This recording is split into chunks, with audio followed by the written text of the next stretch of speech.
Hello friends, this is lecture 16.3, Simple Gas Laws. All right. Just as a reminder, there are four properties that we use to describe, or four variables I should say, that we use to describe gases. And these are pressure, volume, temperature, and the number of moles of gas.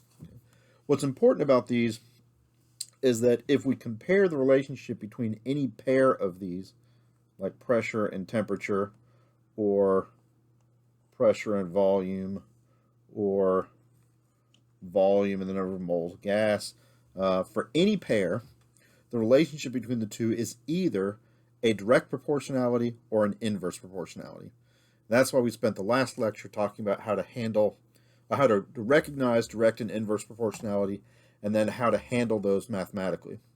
So if we can look at these relationships and determine whether it's a direct or inverse proportionality, then we can easily handle the math. That's what we're going to be looking at next. All right. Well, one thing we need to say about temperature in these is that for all of the gas laws, for the simple gas laws we're going to be talking about in this lecture, and continuing on with the ideal gas equation, all of these relationships we're discussing are only true if the temperature is expressed as an absolute temperature. The direct and inverse proportionality relationships are only valid for absolute temperature. Okay? And what is absolute temperature? Absolute temperature is just temperature reported in a scale where 0 on that particular scale corresponds to absolute 0. The one that we use typically is the Kelvin scale. And of course, as you know, Kelvin, 0 degrees Kelvin, is absolute 0. So Kelvin is an example of an absolute temperature scale. Most of the time when we do measurements, however, the thermometers that we use are calibrated in degrees Celsius. So we usually do our measurements in Celsius, but we have to do our calculations in kelvins. So this is a review. You probably remember this, but just as a reminder, to convert from Kelvin to degrees Celsius, you take the Celsius temperature and add 273. Okay? Technically, I'll put this here. Your textbook probably has this. It's actually 273.15. But to be honest, temperatures are almost never precise enough for these last two digits to matter for us. If you use 273.15, that's obviously correct, and obviously that's acceptable. You can certainly do that. But I think 99 times out of 100, 273 is just fine, and that's what I almost always use.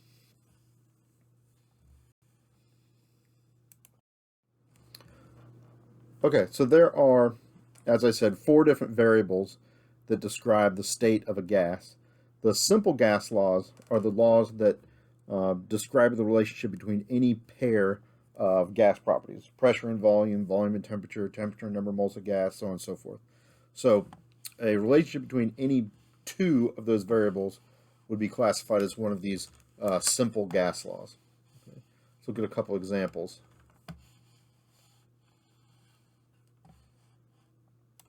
Okay. The first one is Boyle's law. And Boyle's law says that the pressure of a gas is inversely proportional to its volume if the temperature and number of moles of gas are held constant. Okay.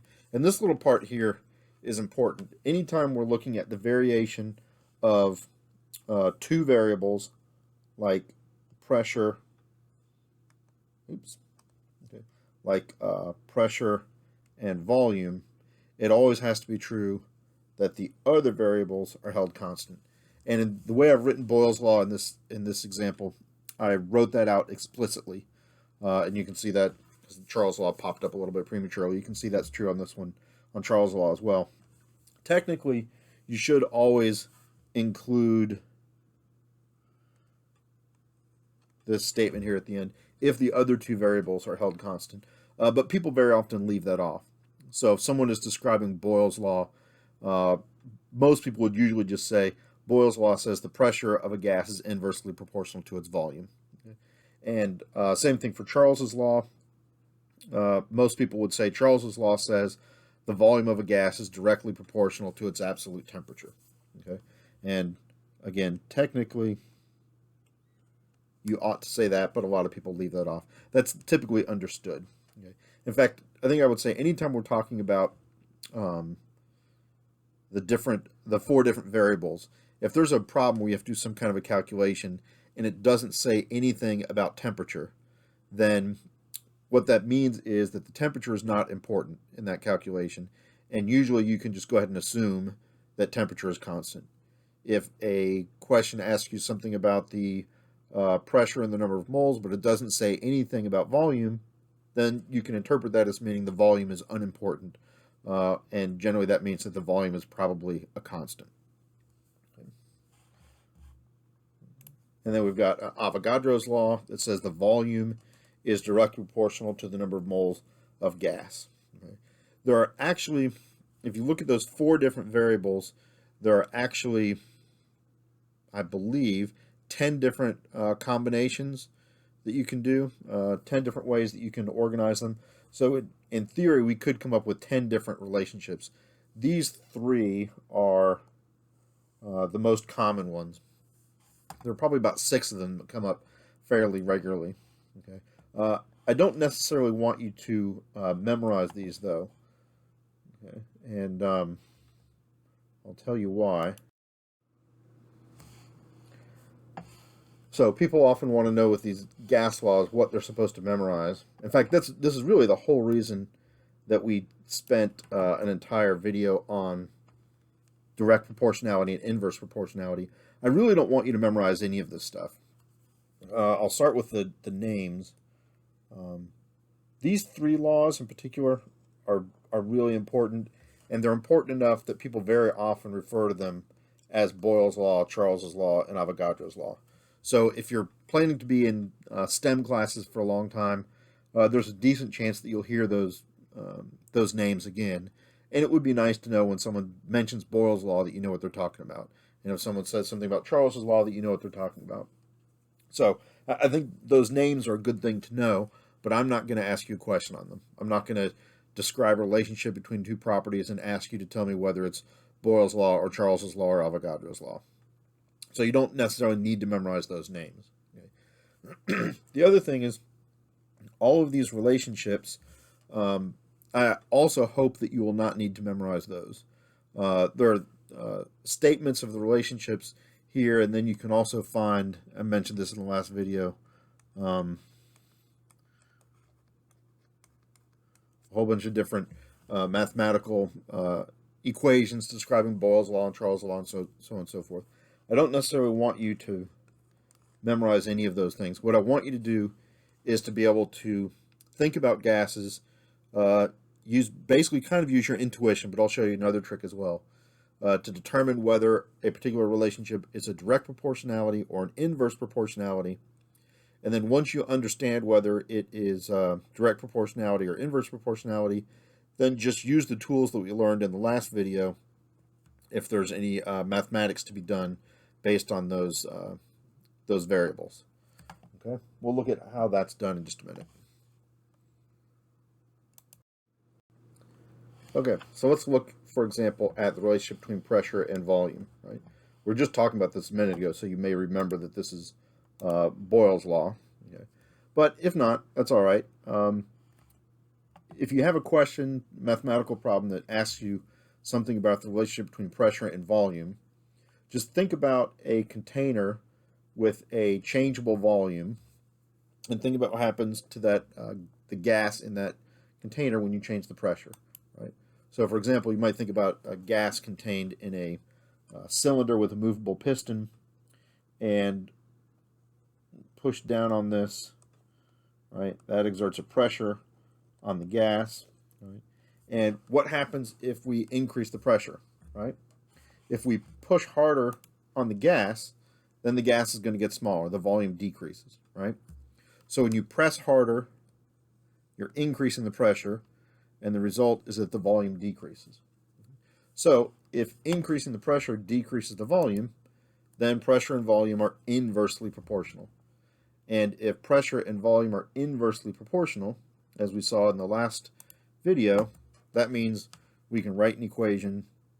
P is some constant times 1 over V, or V is some constant times 1 over P. Okay. Again, either of those equations are fine. They're equally correct. It's just that when you write this equation for a particular problem, make sure you stick with the same formulation throughout. Right? Don't start with this equation and then halfway through switch to this equation. Whichever one you pick, stick with that one throughout the problem. All right, so you can see we don't need to memorize Boyle's law. We ought to be able to think our way through it just by basically our experience, what we know happens with gases. Okay. Let's look at another one. Okay, so let's look at the relationship between volume and the amount of gas. What's the relationship between volume and the amount of gas? Again, when all other variables are held constant. Right. Well, we can just think about blowing up a balloon, right? As you blow into the balloon, each time you take a breath and blow into the balloon, you're adding more air molecules, right? So you're increasing the amount of gas. And when you blow more air into the balloon, what happens to it? It gets bigger. Probably won't get that big, but it gets bigger, right? So when you blow more air into the balloon, increasing the moles of gas, the balloon gets bigger, the volume increases. So increasing the moles of gas leads to an increase in the volume. Therefore, volume and number of moles of gas are directly proportional. And if those two things are directly proportional, then we can write an equation, volume equals some constant times N, or n equals some constant times K. Again, either of these are correct. Just whichever one you use, stick with it throughout the problem.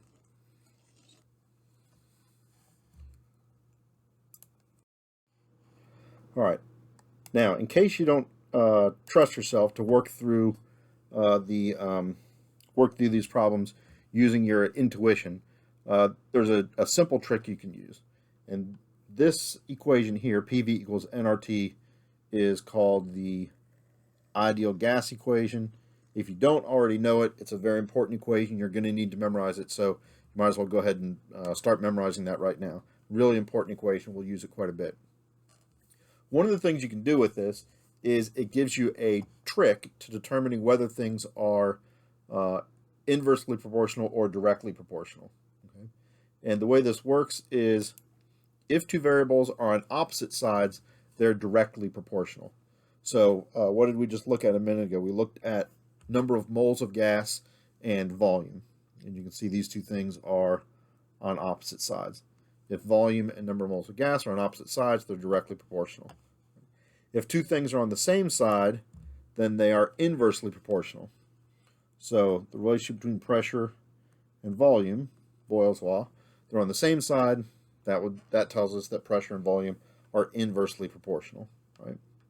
So what about the relationship between pressure and absolute temperature? Well, you can think your way through it, right? If you've got a sample of gas in a closed container and you heat it up, if you increase the temperature, the pressure is going to go up, right? So it seems like those two things ought to be directly proportional. But if you're not sure, you can check this equation. P and T are on opposite sides. Therefore, that is a direct proportionality. And so you can write an equation, P equals some constant times temperature. And that works for any of the other pairs of variables.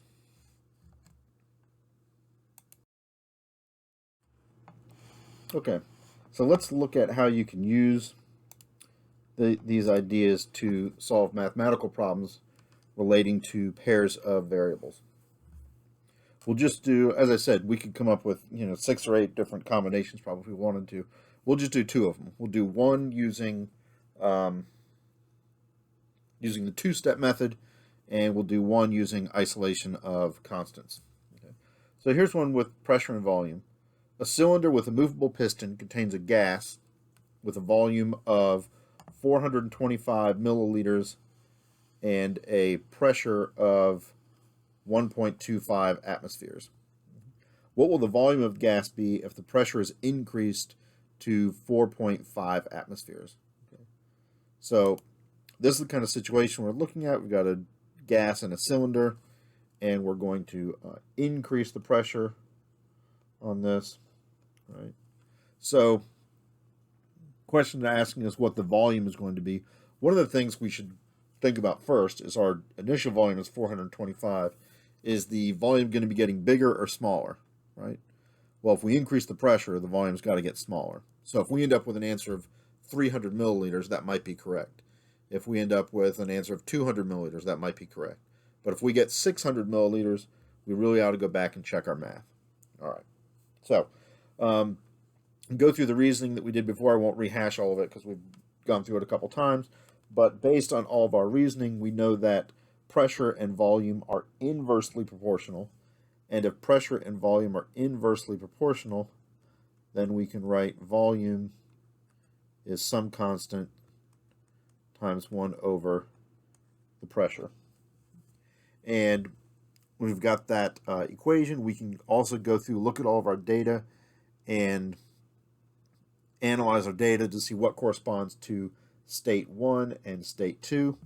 We can write all of these down. These are the values of all of the initial values of the variables, and this is the value of the variables after we change to state 2. Okay. Now, to solve this by the two-step method, the first thing we want to do is isolate the constant, solve for the value of the constant, right? We can solve for the value of k by multiplying both sides by p, right? So if we multiply both sides by p, you get k equals v times p, or k is equal to, we'll use the values for state 1. K is 425 milliliters times 1.25 liters. And so when you do it this way and you solve for the value of the constants, you sometimes get strange looking units. Okay, and this is one of those cases. We get 531.2 milliliters atmospheres. Okay. It seems odd, but we're going to carry our units through all of our calculations, and at the end, let's see if our units cancel out to give us what we expected. If they do, then we know that this is correct. Also, we've got 3 sig figs in our data, so this constant we only know to 3 significant figures. Put a little mark there to remind us of that.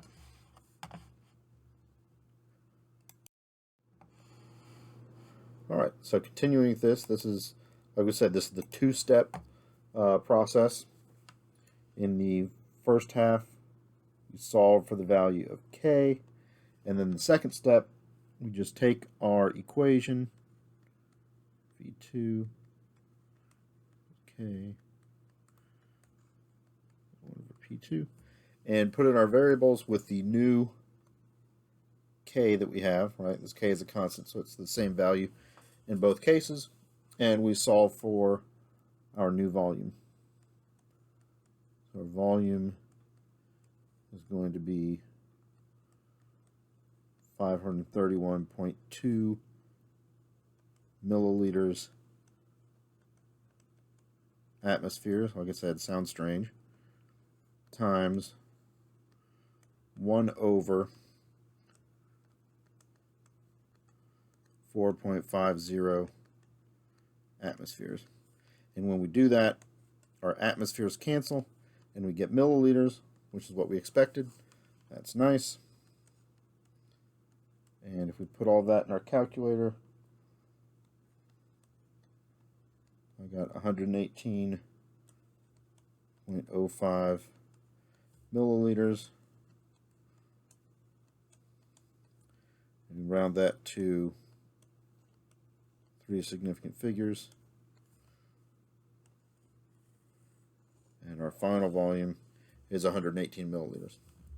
Now I'll point out, as I mentioned before, Since we're increasing the pressure, and the two things are inversely proportional, increasing pressure should decrease the volume, and we see that our volume did decrease from 425 down to 118. So that gives us some indication that we probably did everything correctly. We can feel good about that. I feel good about it.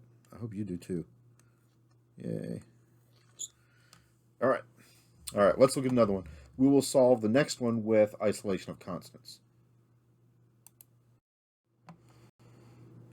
Okay, here's an example of one based on temperature and volume. A cylinder with a movable piston contains a gas at a temperature of 45 degrees Celsius.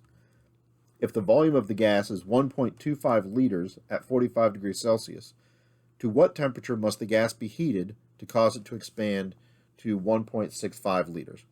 Okay. So we're looking at the relationship between temperature and volume.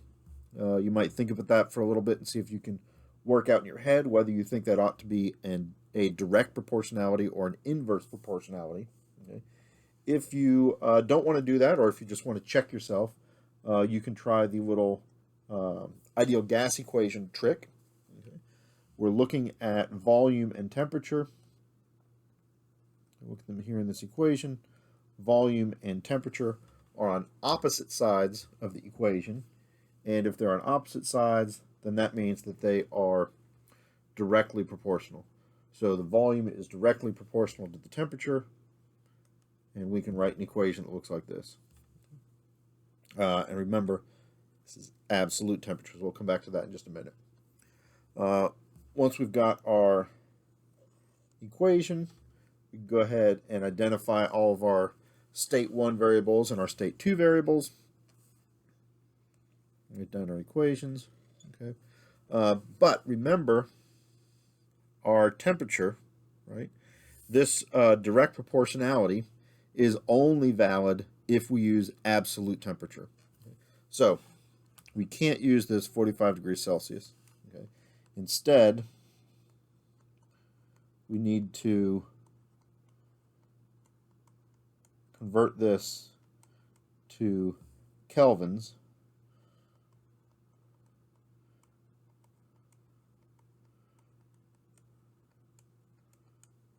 Adding 273, and that gives us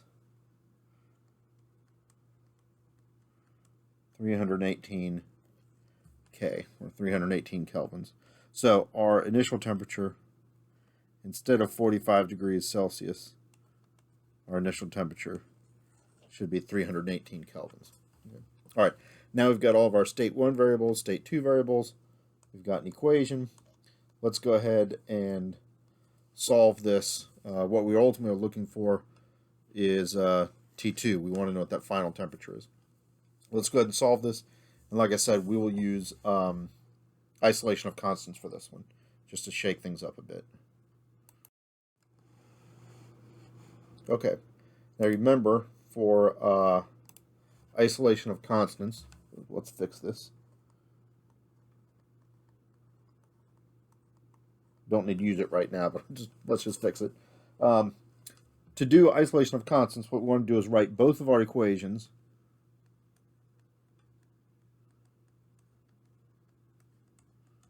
All right, and we'll keep those subscripts in there to identify state 1 and state 2.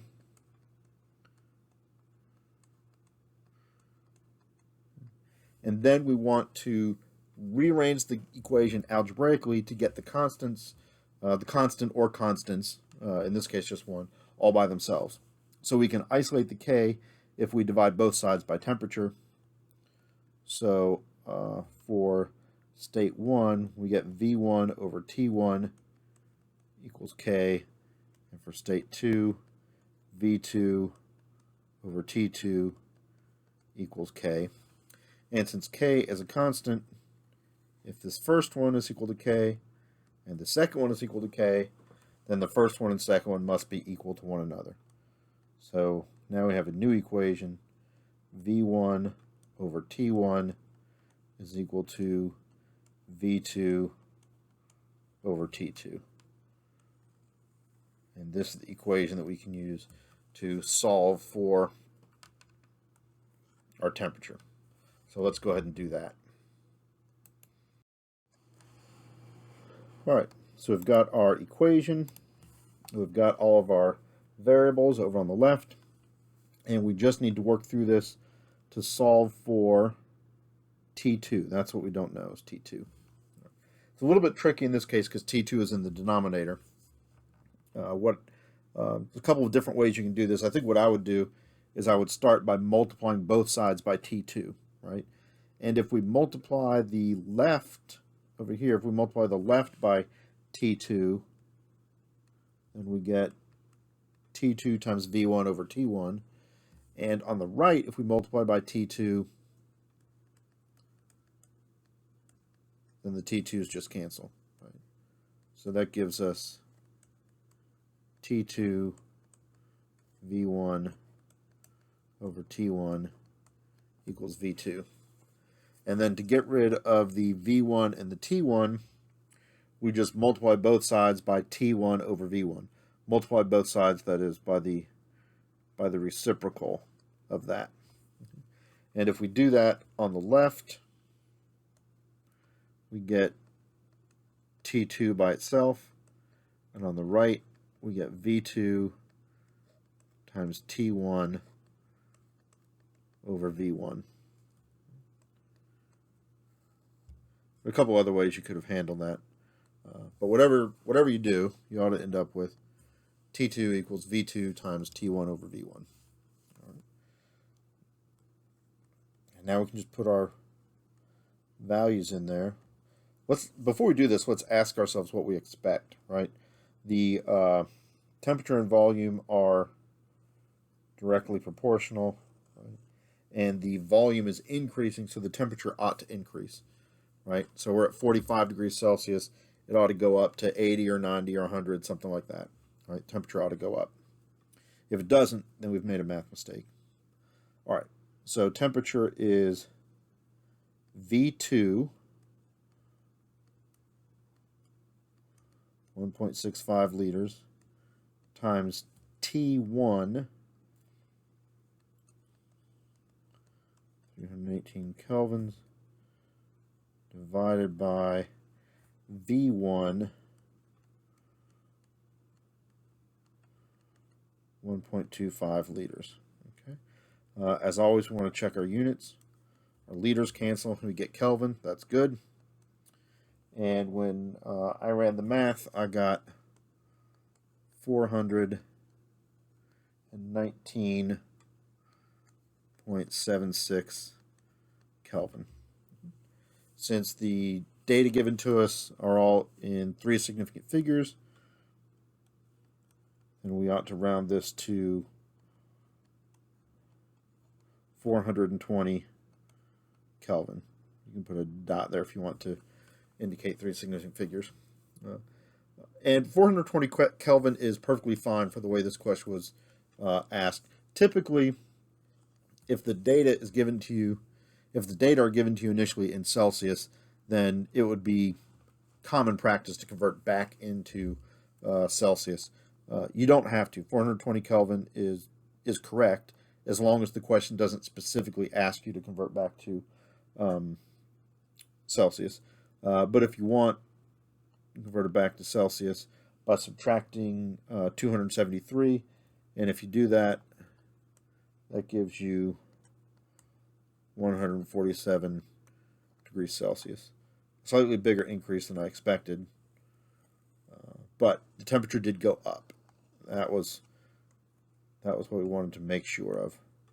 All right, so that's how we do it. We've worked through this. We did one using two-step method. We did one with isolation of constants. I feel good about them both. We got answers that made sense. That's always a good thing. All right. Good job. Okay, so let's go ahead and sum this one up. All right. First thing is the relationships between all pairs of variables. There are 4 different variables. Take any of those pairs, and the relationship is either going to be a direct proportionality or an inverse proportionality. So you can write that equation either this way or that way if you can determine what that relationship is. In general, you ought to be able to figure out whether it's direct proportionality or inverse proportionality just by thinking about those variables and how you expect them to impact one another. That's the goal, to kind of be able to think about things that way. But if you're unsure, or if you just want to check yourself, you can use the ideal gas equation. And remember, the rule is for any of these, if they are on the same side, like pressure and volume, then they are inversely proportional. If they're on opposite sides, like volume and temperature, then they are directly proportional. And once you've figured out the relationship, then you can solve math problems involving these pairs of constants using the rules that we learned for direct proportionality and inverse proportionality. You can do that using either the two-step process or the isolation of constants. Either of those will work. Whichever one you're more comfortable with is fine. All right.